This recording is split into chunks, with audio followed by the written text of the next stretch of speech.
வீட்டுல உட்காந்துக்கிட்டு ஒரு நோட்டை பார்த்துட்டு தன நேரம் வந்துருச்சு அப்படின்னு சொல்லிட்டு இரும்புறாங்க.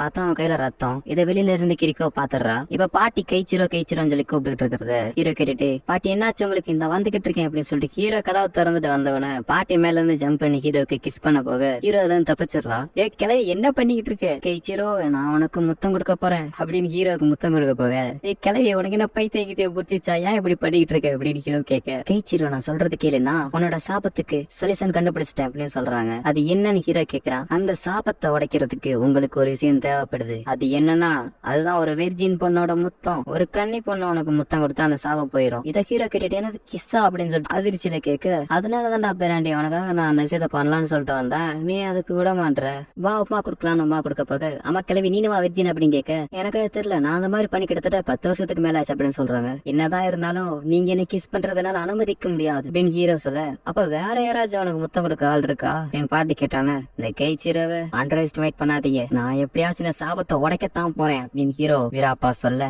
ஐகோஸ்க்கு இப்ப வெளியில ஃபங்க்ஷன்ல இருக்கிற பொண்ணுங்களை எல்லாம் சைட் அடிச்சுக்கிட்டு இருக்கான். அப்ப அவன் போய்கிட்டு இருக்கும்போது ஒரு சந்துல சிகாரு கிட்ட ஒரு ஆள் பேசிக்கிட்டு இருக்கான். யாருன்னு பார்த்தா போன எபிசோட்ல மிதி வாங்கின அவன் தான் திரும்பி கேக்குறான், தயவு செய்து நீங்க என்ன மிதிங்க அப்படின்ட்டு. இப்ப இதுக்கு சிகாருவும் எனக்கான ஆளை நான் கண்டுபிடிச்சிட்டேன், அதனால இனிமே அந்த மாதிரி வேலை நான் பார்க்க மாட்டேன்னு சொல்றான். இதை கேட்டு அவன் காண்டல அந்த பொண்ணோட காலை மிதிக்க போக, இதை தெரிஞ்சுக்கிட்டு ஐகோஸ்க்கு அவனோட காலை மிதிச்சிடறான். இப்ப நல்லா இருக்கீங்களா சிகாரு, அவன் இதுலயே நீ உழைக்க வந்த அப்படின்னு சிகாரு கேட்டுக்கிறா. வெவ்வேறு நேரம் ஒன்னா இருக்கிறத அவன் பார்த்துட்டு, அப்போனா இவன் தான் நீ சொன்ன அந்த பையனா அப்படின்னு கேக்குறா. இல்ல இதான் அவன் கிடையாது அப்படின்னு. இப்ப அந்த வம்பு பண்றவன ஒரு வழியை கண்டுபிடிச்சிட்டான், நீ கைச்சிரோட ஃப்ரெண்டு தானே அப்படின்ட்டு. இப்ப அவன் சிகாருவை பார்த்து, இப்ப நான் எல்லாத்தையும் சொல்ல போறேன், நீ வந்து ஒரு மான்ஸ்டர்னோ, நீ அந்த பாத் ஹவுஸ்ல தான் வேலை பாக்குறேன்னு இப்படி சொன்னா மக்கள் யாரும் அந்த பாத் ஹவுஸ்க்கு குளிக்க வர மாட்டாங்க, அப்ப நீ திரும்பி பழைய வேலைக்கே வந்துருவேல அப்படின்னு அவன் சொன்னான்னு.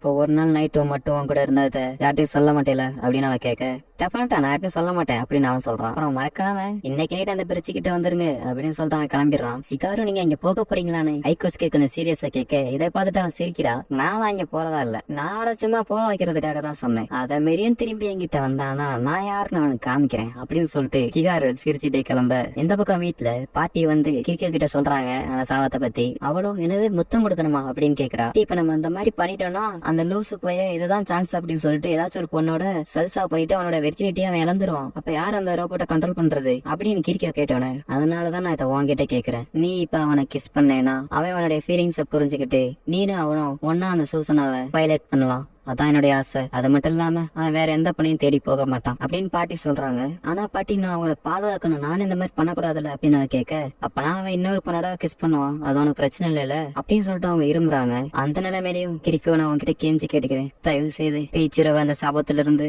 விடு வச்சிருங்க, இவங்களோட உடம்பு ரொம்ப மோசமாக்கிட்டே போகுது அப்படின்னு யோசிக்கிறான். இப்ப ரூஃபுக்கு மேல ஷிகாரு உட்கார்ந்துருக்க ஹீரோவை கிட்ட போயிட்டு, நீ என்ன கிஸ் பண்றியா, ஆமா டார்லிங் உங்களுக்கு என்னாச்சு, நான் உங்ககிட்ட கேட்கிற கடைசி உதவி இதுவாவே இருக்கும், தயவு செய்து காப்பாத்துமா ஒரே ஒரு கிஸ் அப்படின்னு கீரை கேட்க, அவ கிளியரா சொல்லிட்டா முடியாதுன்னு. ஏன் எனக்கு இப்ப மூடல, நீங்க மட்டும் இப்ப மனசு வச்சா என்னோட கஷ்டத்துல இருந்து நீங்க என்னை விடு வைக்கலாம், ஸ்ட்ரிக்டா என்னால முடியாது அப்படின்னு சொல்ல ஹீரோ கொஞ்சம் காண்டாயி, அப்பனா சரி நானே கொடுக்குறேன் அப்படின்னு ஹீரோ கிஸ் பண்ண வர கிரிக்கோ கத்திய கூடத்துல விட்டு கொஞ்சம் நிப்பாட்டுறீங்களான்னு சொல்றா. மாஸ்டர் நீங்க ரொம்ப காஜில சுத்துறீங்கன்னு நினைக்கிறேன். என்னது எனக்கு காஜா, எனக்கு என்னோட சாபத்தை உடைக்கணும் அவ்வளவுதான், கொஞ்சம் பொறு, ஆனா உங்களாலையும் என்னோட சாபத்தை போக்க முடியும்ல அப்படின்னு ஹீரோ சொன்னோன்னு கிரிக்கோ பாட்டி சொன்னதை யோசிச்சு பாக்குறா. அவனை எப்படியாச்சும் காப்பாத்துங்க அப்படின்னு சொல்லிருப்பாங்க, அதை யோசிச்சு பாக்குறா. ஹீரோ தப்பி தவிர வாய விட்டான், நான் யாரை கிஸ் பண்ணாலும் பரவாயில்ல, ஆனா எனக்கு தேவையானது ஒரே ஒரு முத்தம் அப்படின்னு சொல்றான். அப்படி அவன் சொல்லிட்டு கிஸ் பண்ண போக கிரிக்கோ பலாருன்னு கணக்குல அரைஞ்சிடறா. எப்படி வைக்கிது தெரியுமா, ஏன் இப்படி பண்ண, நீங்க இந்த மாதிரி பண்ணுவேன்னு நினைச்சு பாக்கல. கிரிக்கோ ரொம்ப சோகமா அந்த இடத்துல இருந்து போயிடுறா. சிகாருவும் ஆமா நீங்க ரொம்ப தப்பா நடந்துக்கிறீங்க.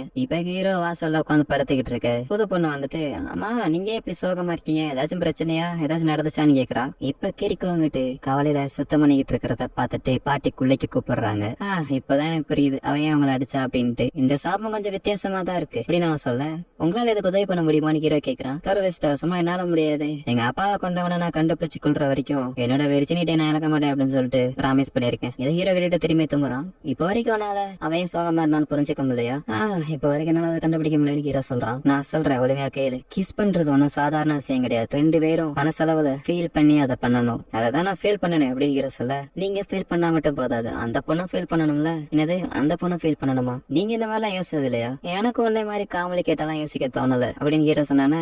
எனக்கு தான் தெரியுமே பசங்க எல்லாம் சோம்பேறி தான் அப்படின்னு அவன் சொல்லிட்டு கிளம்பிடுறான். இங்க பாட்டி இப்ப கிரிக்காவை கூப்பிட்டு வச்சு அவனுக்கு கொஞ்சம் கூட மத்தவங்களோட ஃபீலிங்ஸ் புரிஞ்சுக்க தெரியாது, அதுக்கு நான் உங்ககிட்ட மன்னிப்பு கேட்டுக்கிறேமா அப்படின்னு சொல்லிட்டு பாட்டி சொல்றாங்க. நானே அவனுக்கு ஹெல்ப் பண்ணலாம் தான் நினைச்சேன், ஆனா அதுக்கெல்லாம் அந்த மாதிரி ஆயிடுச்சு. புரியுதுமா, நானே இதை பல தடவை எக்ஸ்பீரியன்ஸ் பண்ணிருக்கேன் என்னுடைய சின்ன வயசுல அப்படின்னு பாட்டி சொன்னோன்னே. ஆமா பாட்டி, நீங்க ஏன் இப்ப அந்த சாபத்தை உடைக்கணும்னு நீங்க முயற்சி பண்றீங்க?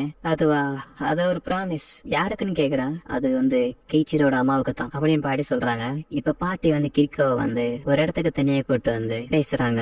நீயும் கீச்சிரும் பிறக்கிறதுக்கு பல வருஷத்துக்கு முன்னாடிதான் இந்த விஷயம் நடந்துச்சு. 1854ல ஜப்பானுக்கு பிளாக் ஷிப்ல இருந்து ஒருத்தர் வந்தான். அவனை எதுக்கிறதுக்காக டோகுகாவோட அப்பையில இருந்த கிங் வந்து அவனோட சண்டைக்கு போனாரு. ஆனா அவரே தோக்கடிச்சு சிறையில அடைச்சிட்டான். அதுக்கடுத்து அவன் தான் ரூல் பண்ணான். அப்ப வந்து சிறையில அடைக்கப்பட்ட மன்னனோட 2வது பொண்ணு அவன் காதலிச்சான். அந்த காதல் கொஞ்ச நாள்ல வீரியமாயி அந்த பொண்ணு கர்ப்பமானா. அந்த விஷயத்த அந்த பொண்ணால வெளியிலயும் சொல்ல முடியல. அவ ரொம்ப கஷ்டப்பட்டா. அந்த பொண்ணு வேற யாரும் கிடையாது, அவதான் கெய்ச்சிரோட அம்மா. அப்ப நானும் கெய்ச்சிரோட அம்மாவும் ரொம்ப க்ளோஸ் ஃப்ரெண்ட்ஸ்னால இந்த விஷயம் எனக்கு தெரிஞ்சிச்சு.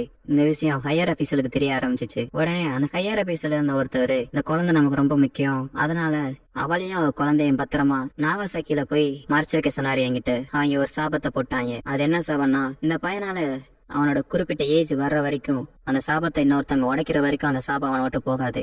அதனால அவன் எந்த ஒரு பொண்ணையும் தொட்டாலும் அவனுக்கு அலர்ச்சின்ற ஒண்ணு வரும் அப்படின்ற ஒரு சாபம் கொடுத்துட்டாங்க. சின்ன வயசுல அந்த சாபத்தை கொடுத்தனால அவங்க அம்மாவுக்கு எப்படியாச்சும் அந்த சாபத்தை எடுக்கணும்னு ஆசை. அதனாலதான் அவன் ஒரு வயசு வந்ததுக்கு அப்புறம் அந்த சூசனவை கண்ட்ரோல் பண்ணதுக்கு அப்புறம் அவனுக்கு எப்படியாச்சும் அந்த சாபத்தை எடுத்துருங்க அப்படின்னு சொன்னாங்க. அதனாலதான் இப்ப இவ்வளவு கஷ்டப்பட்டுக்கிட்டு இருக்கேன். அந்த ஹையர் ஆபீஸரோட நோக்கம் அவனை எப்படியாச்சும் ட்ரெயின் பண்ணி திரும்பி ஏடாவுக்கு கூட்டு வந்து ஆட்சியை கைப்பற்றணும், அதான் அப்படின்னு பாட்டி எல்லா கதையும் சொன்னோன்னே. அப்புறம் நீங்க வந்ததுக்கு அப்புறமேட்டு தான் கீச்சிர பிறந்தாரா? நீங்க வந்ததுக்கு அப்புறமேட்டு தான் கீச்சிர பிறந்தான். ஆனா அவனுக்கு அவங்க அம்மாவை பத்தி எதுவுமே தெரியாது. அவங்க அம்மா கீச்சிர குழந்தையா இருக்கும் போதே இறந்துட்டாங்க.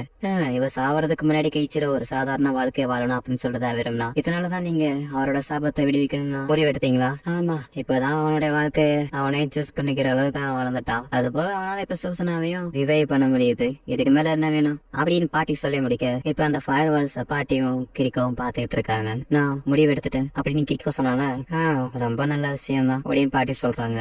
இப்ப சிகாரு வந்து கிரிக்கோ கிட்ட சொல்றான் ஹைகுஸ்க்கு ஏதோ பிரச்சனைல இருக்கான் அப்படின்ட்டு. இப்ப அவங்க வந்து பார்த்தா ஹைகுஸ்கே அவனை பிடிச்சிட்டு இனிமே சிகாருவை தொல்லை பண்ணாத, புரிஞ்சதா அப்படின்னு சொல்லிட்டு அவனை தள்ளி விடுறான். இப்ப சிகாரு வந்து அவனை அட்டாக் பண்றதுக்காக ஓடி வந்துகிட்டு இருக்க. இதை பார்த்துட்டு அவன் தொண்டைக்காலம் துணிக்காலன்னு சொல்லிட்டு ஓடிடுறான். முட்டாப்பையில ஏன்டா அந்த மாதிரி எல்லாம் பண்ண?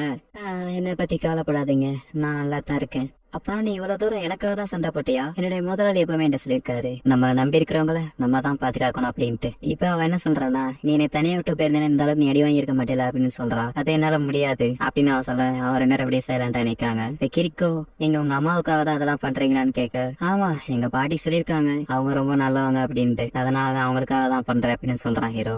அப்புறம் நான் உங்ககிட்ட கேட்காம நான் வாட்டில லூஸ் மாதிரி உனக்கு கிஸ் பண்றதுக்காக வந்துட்டேன். உன்னோட ஃபீலிங்கையும் நான் கொஞ்சம் புரிஞ்சுக்கிட்டு இருந்திருக்கணும், அதுக்கு நீ மனசு இனிமே என்னால யாரையும் கிஸ் பண்ண முடியாதுன்னு நினைக்கிறேன் அப்படின்னு சொல்ல, அப்ப உங்களுடைய சாபம் என்ன ஆகும் அப்படின்னு கேட்க, இவ்வளவு நாள் வாழ்ந்துட்டேன், இனிமேலும் வாழ்க்கை முழுவத சாபத்தோடைய வாழ வேண்டியதான் அப்படின்னு சொல்றான். இந்த நேரத்துல கிரிக்கோ வந்து பாட்டிக்கு உடம்பு சரியில்லை அப்படின்ற விஷயத்த வந்து ஹீரோட்ட சொன்னானே. ஹீரோவும் கிரிக்கோவும் ஓடி வந்து பாட்டியை பாக்குறாங்க. பார்த்தா பாட்டி இருமிக்கிட்டு இருக்காங்க, ரொம்ப கஷ்டத்தா இருக்காங்க. அதை ஹீரோ பார்த்துட்டு, கிளவி என்னை விட்டு போயிடாத, எனக்கு இருக்கிறது நீ ஒரு ஆள் தான் அப்படின்னு சொல்லிட்டு சென்டிமெண்டா பேச, இப்ப அவங்க ரொம்ப கஷ்டப்பட்டுட்டு இறக்குற மாதிரி போயிட்டாங்க. கடைசியில பார்த்தா ஒரு எலும்பு போய் உள்ளிக்க மாட்டிருச்சு.